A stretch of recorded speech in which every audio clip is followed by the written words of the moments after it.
도우시었네. 내 모든 죄 다 사하시고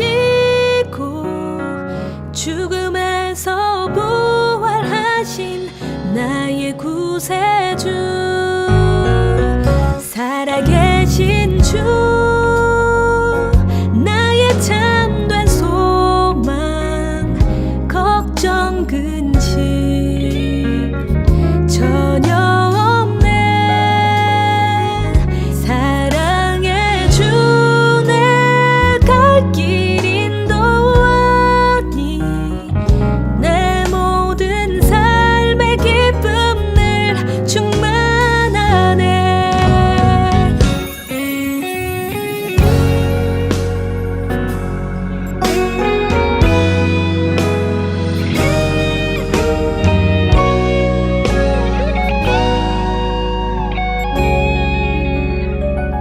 주 안에서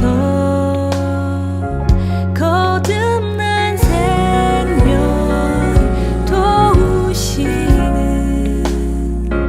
주의 사랑, 참 기쁨과 확신 가지고 예수님의 도우심을 믿으며 살리. 살아계신 주, 나의 참된 소망, 걱정 근심 전혀 없네. 사랑해 주, 내 갈 길 인도하니 내 모든 삶의 기쁨 늘 충만하네. 살아계신 주, 나의 참된 소망, 걱정 근심 전혀 없네. 사랑해 주, 내 갈 길 인도하니 내 모든 삶의 기쁨 늘 충만하네. 내 모든 삶의 기쁨 늘 충만하네.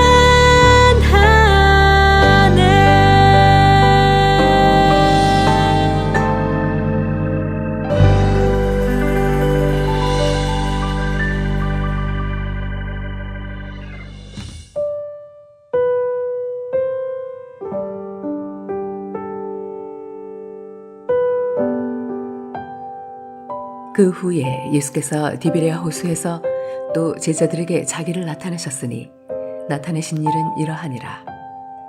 시몬 베드로와 디두모라 하는 도마와 갈릴리 가나 사람 나다나엘과 세베대의 아들들과 또 다른 제자들이 함께 있더니 시몬 베드로가 나는 물고기 잡으러 가노라 하니 그들이 우리도 함께 가겠다 하고 나가서 배에 올랐으나 그날 밤에 아무것도 잡지 못하였더니 날이 새어갈 때에 예수께서 바닷가에 서셨으나 제자들이 예수이신 줄 알지 못하는지라.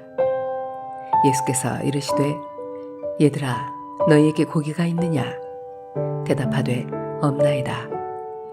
이르시되 그물을 배 오른편에 던지라. 그리하면 잡으리라 하시니 이에 던졌더니 물고기가 많아 그물을 들 수 없더라. 예수께서 사랑하시는 그 제자가 베드로에게 이르되 주님이시라 하니 시몬 베드로가 벗고 있다가 주님이라 하는 말을 듣고 겉옷을 두른 후에 바다로 뛰어내리더라. 다른 제자들은 육지에서 거리가 불과 한 50칸쯤 되므로 작은 배를 타고 물고기가 든 그물을 끌고 와서 육지에 올라보니 숯불이 있는데 그 위에 생선이 놓였고 떡도 있더라. 예수께서 이르시되 지금 잡은 생선을 좀 가져오라 하시니 시몬 베드로가 올라가서 그물을 육지에 끌어올리니 가득히 찬 큰 물고기가 153마리라. 이같이 많으나 그물이 찢어지지 아니하였더라. 예수께서 이르시되 와서 조반을 먹으라 하시니 제자들이 주님이신 줄 아는 고로 당신이 누구냐 감히 묻는 자가 없더라. 예수께서 가셔서 떡을 가져다가 그들에게 주시고 생선도 그와 같이 하시니라. 이것은 예수께서 죽은 자 가운데서 살아나신 후에 세 번째로 제자들에게 나타나신 것이라.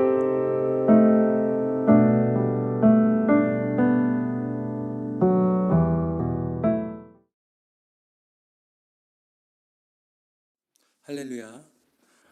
십자가에서 죽으셨던 예수님이 부활하셔서 제자들 앞에 나타나셨습니다. 평강이 있을지어다 두려움과 실망감에 휩싸여 있던 제자들, 여러분 얼마나 놀랐을까요? 아마도 예수님과 얼싸안고 기뻐하면서 뜨거운 감격의 눈물을 흘리지 않았을까요? 그런데 마음 한편으로는 뜨끔했던 그런 한 제자가 있습니다. 누굴까요? 바로 베드로입니다. 그는 자타공인 예수님의 수제자였어요. 그러나 어떻게 했습니까? 예수님께서 체포되시고 신문받을 때 도망쳤어요. 그리고 사람들 앞에서 예수님을 모른다고 3번씩이나 부인했을 뿐만 아니라 예수님께서 골고다 십자가에 달리셨을 때 그 자리에 나타나지도 않았어요. 비겁하게 멀리 도망가서 숨어 있었습니다. 부활하신 예수님을 만나서 너무너무 기쁘기도 했지만, 그러나 마음 한편으로는 너무나도 부끄러워서 고개를 들 수가 없었어요. 예수님이 금방이라도 아니 베드로 네가 어떻게 나를 버릴 수가 있어? 하고 책망하실 것 같아서 걱정이 됐어요. 그래서 그가 선택한 것은 무엇이었습니까? 어느 날 갑자기 이렇게 말했습니다. 나는 물고기 잡으러 가노라. 자, 그러자 그 곁에 있던 다른 제자들도 우리도 함께 가겠다. 베드로를 따라 나섰습니다. 배를 타고 디베랴 호수로 나가서 밤새도록 그물을 던지고 또 던졌습니다. 그러나 번번이 허탕이었어요. 이들은 누구입니까? 평생 갈릴리 바다에서 아주 잔뼈가 굵은 사람들이었죠. 그런데 이게 웬일입니까? 물론 3년 동안 예수님과 함께 하느라고 고기 잡는 일을 좀 쉬었다 해도 이렇게 실패할 수가 있습니까? 그런데 그때였어요. 바닷가에서 저 멀리 누군가의 소리가 들려옵니다. 얘들아, 고기가 있느냐? 없습니다. 그래? 그러면 배 오른편에 그물을 던져라. 누구의 목소리인지는 몰랐지만 혹시나 하는 마음에 그물을 배 오른편에 던져보았어요.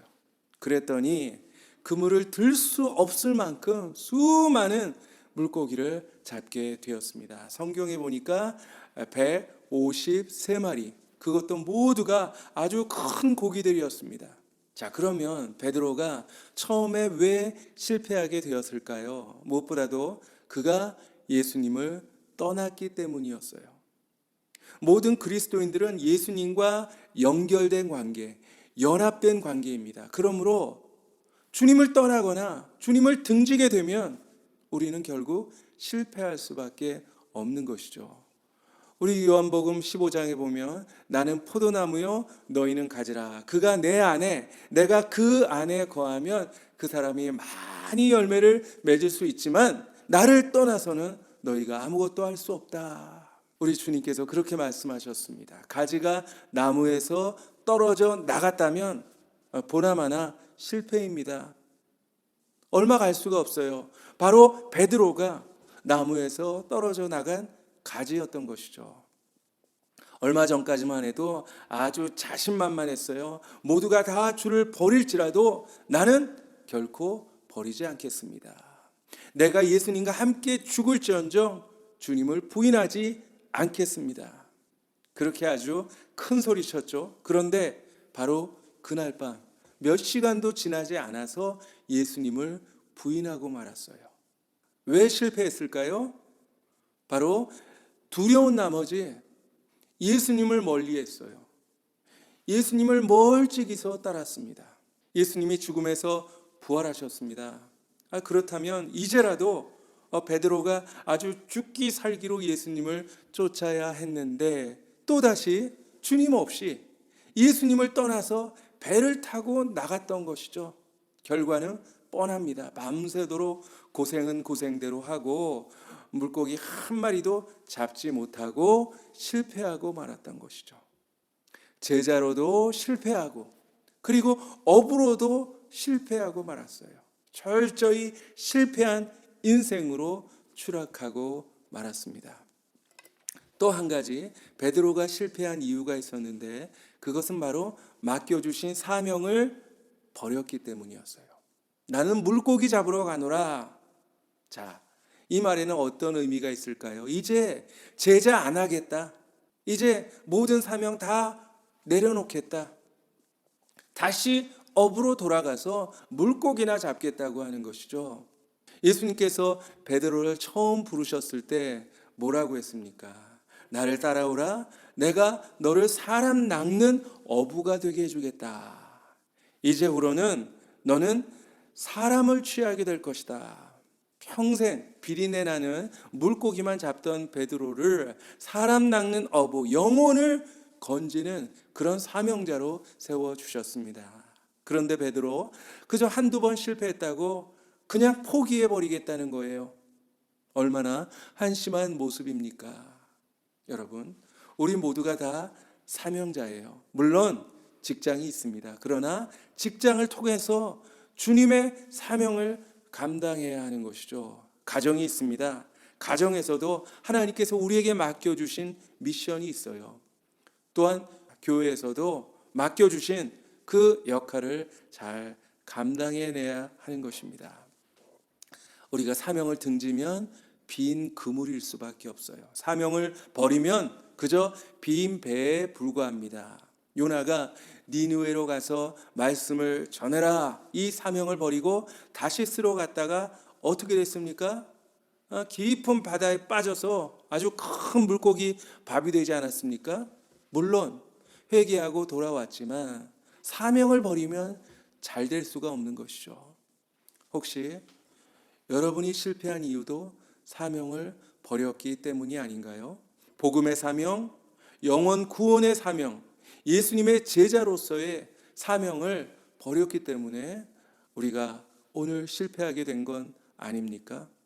마태복음 6장에 무엇을 먹을까, 무엇을 마실까, 무엇을 입을까 이렇게 염려하는 자들에게 주님께서 뭐라 말씀하셨습니까? 너희는 먼저 그의 나라와 그의 의를 구하라. 그리하면 이 모든 것을 너희에게 더하시리라. 바로 하나님의 나라와 하나님의 의가 사명입니다. 하나님께서 맡겨주신 사명에 충실할 때 나머지는 우리 주님이 다 책임져 주시겠다, 다 채워주시겠다라는 그런 말씀입니다. 광야 생활 40년 동안 이스라엘 백성들 하나님의 말씀을 따라 걷고 또 걸었습니다. 그런데 다 굶어 죽었나요? 옷이 헤어졌습니까? 아닙니다. 단 하루도 굶지 않았습니다. 하나님께서 먹여주시고 하나님께서 입혀주시고 하나님께서 책임져 주셨습니다. 여러분, 우리는 부름받은 자들입니다.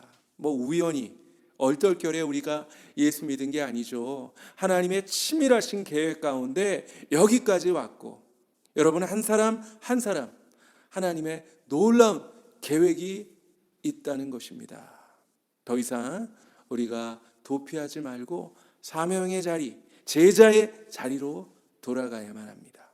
자, 이렇게 실패의 자리, 절망의 자리에 있던 베드로가 어떻게 다시 일어설 수 있었습니까? 우선 그가 말씀에 순종했을 때 다시 회복하는 그런 은혜를 누리게 됩니다.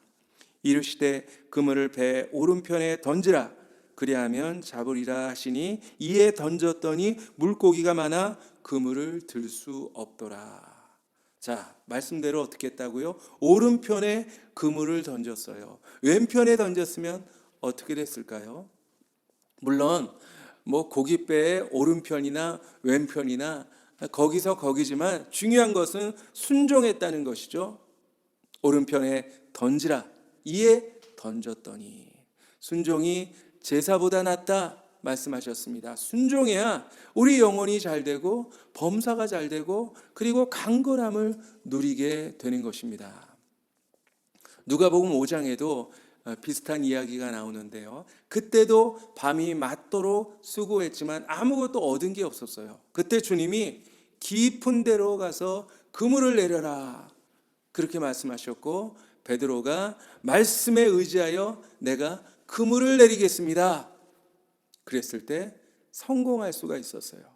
성공의 비결, 승리의 비결은 바로 순종입니다. 오직 말씀대로 우리가 살아갈 때 하나님의 축복을 경험할 수가 있는 것이죠. 그런데 여러분, 많은 사람들이 하나님의 말씀대로 사는 것은 힘든 것이다 그렇게 생각해요. 왜 그럴까요? 말씀대로 사는 것은 내가 하나님을 위해서 사는 것이다 그렇게 착각하기 때문입니다. 내가 하나님을 위해서 살아드리려고 하다 보니까 순종은 무거운 짐이 되고 마는 것입니다. 우리가 그 착각에서 벗어나야만 합니다. 우리가 말씀대로 순종하지 않는다고 해도 여러분, 하나님께는 아무 손해가 없어요. 그러나 하나님 말씀대로 살지 않으면 누가 손해입니까? 내가 손해죠. 여러분, 순종은 하나님을 위한 것이 아니라 바로 나를 위한 것이다. 말씀대로 사는 것은 우리가 하나님의 자녀답게 살기 위함이고, 그럴 때 우리에게 축복이 임하기 때문이다라는 그 사실을 기억하시길 바랍니다. 바로 순종이 나를 위한 것이다 라는 사실을 깨닫게 되면 어때요? 순종은 더 이상 짐이 아니에요. 요한일서 5장 3절에 하나님을 사랑하는 것은 이것이니 우리가 그의 계명들을 지키는 것이라. 그의 계명들은 무거운 것이 아니로다. 순종은 무겁고 부담스러운 것이 아니라 바로 나를 살리고 나를 잘 되게 하는 날개와 같은 것입니다. 여러분 모두가 순종의 날개로 축복을 향해서 힘차게 날아오르시기를 바랍니다. 자, 배 오른편에 던져라. 이 말씀에 순종했을 때 기적을 경험했죠. 그러자 베드로에게 혹시 저분이 예수님이 아니실까 하는 생각이 들었어요. 예수님을 누가 먼저 알아봤습니까? 바로 예수께서 사랑하시는 그 제자 요한이 주님이시다. 주님을 먼저 알아봤죠. 그런데 행동은 누가 먼저 했습니까? 바로 베드로입니다. 베드로는 항상 생각보다 행동이 빠른 사람이에요. 첨벙하고 바다로 뛰어내렸습니다. 그래서 막 예수님을 향해서 달려갑니다. 예수님을 버리고 떠난 나 같은 배신자, 예수 부인한 이 못난 실패자, 우리 주님께서 다시는 안 보실 줄 알았는데 이곳까지 찾아와 주셨구나 하는 생각이 들어서 너무나도 감사하고 감격해서 예수님을 향해서 힘차게 달려갔습니다. 여러분, 예수님을 향해서 우리가 달려가면 희망이 있습니다. 예수님을 향해서 나아갈 때 우리의 인생이 회복되는 것이죠. 자, 가보니 우리 주님이 무엇을 하고 계셨습니까? 따뜻하게 숯불을 피워놓고 생선과 떡을 구워서 바베큐 파티를 준비하고 계셨어요. 그리고 자, 와서 아침밥 먹어라 그렇게 말씀하십니다. 예수 떠나고 사명 버린 실패자들에게 주님께서는 춥지, 밤새 고기 잡느라고 얼마나 피곤하니, 자, 이리 와서 밥 먹고 다시 힘내 하면서 격려해 주셨습니다. 예수께서 가셔서 떡을 가져다가 그들에게 주시고 생선도 그와 같이 하시니라. 너희들 왜 나를 버렸어? 왜 나를 떠났어? 왜 나를 모른다고 부인했어? 이렇게 막 나무래실 줄 알았는데 마치 아무 일도 없던 것처럼 다정하게 떡과 생선을 나눠주셨습니다. 이미 용서하신 것이죠. 오래전에 용서해 놓고 기다리신 것입니다. 제자들에게 다시 기회를 주셨어요. 성경에 나와 있진 않지만 아마도 예수님과 베드로 그리고 모든 제자들은 예수님께서 맛있게 구워주신 떡과 생선을 먹으면서 함께 옛날처럼 웃고 떠들면서 오랜만에 행복한 시간을 가졌을 것입니다. 그들을 짓눌렀던 모든 죄책감과 자괴감들이 다 사라지고 괴로웠던 제자들의 마음이 점점 치유가 되었습니다. 여러분, 혹시 주님을 기도해, 순종해, 전도 안 하면 혼나, 이렇게 우리를 막 매몰차게 몰아붙이는 분으로 그렇게 생각하고 있지 않습니까? 아닙니다. 주님은 우리 형편을 너무나도 잘 아세요. 우리의 상처, 우리의 아픔, 우리의 눈물, 우리의 약함을 아십니다. 우리의 손을 잡아주시고 우리의 어깨를 감싸주시고 넓은 품으로 우리를 따뜻하게 안아주시는 분입니다. 실수해도 괜찮아요. 주님이 용서해 주실 것입니다. 실패해도 괜찮습니다. 주님께서 다시 한번 기회를 주실 것입니다. 선악과를 따먹고 실패했던 아담에게도 아담아 어디 있느냐 찾아오셨고, 그리고 살인자 모세에게도 불타는 떨기나무 가운데 찾아오셨습니다. 그리고 아버지와 형을 속인 야곱도 베델로 찾아오셨고, 로뎀나무 아래 탈진한 엘리사도 주님께서 찾아오셔서 먹여주시고 어루만져 주시고 회복시켜 주셨습니다. 그렇습니다. 주님은 우리가 아무리 추해도 감싸주십니다. 아무리 못나도 버리지 않으세요. 더 이상 방황하지 말고 주님께 돌아오시기를 바랍니다. 주님 떠나면 아무것도 아니에요. 실패할 수밖에 없어요. 실패했던 제자들을 위해서 오른편에 큰 물고기 떼를 준비해 주셨던 주님께서 우리를 위해서도 오른편의 축복을 반드시 예비해 주실 것입니다. 사랑의 하나님, 어리석은 제자들처럼 때로 주님을 부인하고 주님을 외면하고 주님을 떠났던 어리석은 저희들, 책망하지 않으시고 오히려 우리에게 찾아오시고 우리를 감싸주시고 우리를 포근히 안아주심을 주님 감사합니다. 하나님, 저희들 그저 실패의 자리에 주저앉아 있지 않게 하시고 다시 일어나서 주님의 손 꼭 붙잡고 힘차게 앞으로 나아갈 수 있도록 주님 축복하여 주시옵소서. 부활의 주님, 회복의 주님께서 우리의 모든 상처난 마음을 그리고 우리의 육신을, 우리의 삶을 온전하게 회복시켜 주실 것을 분명히 믿습니다.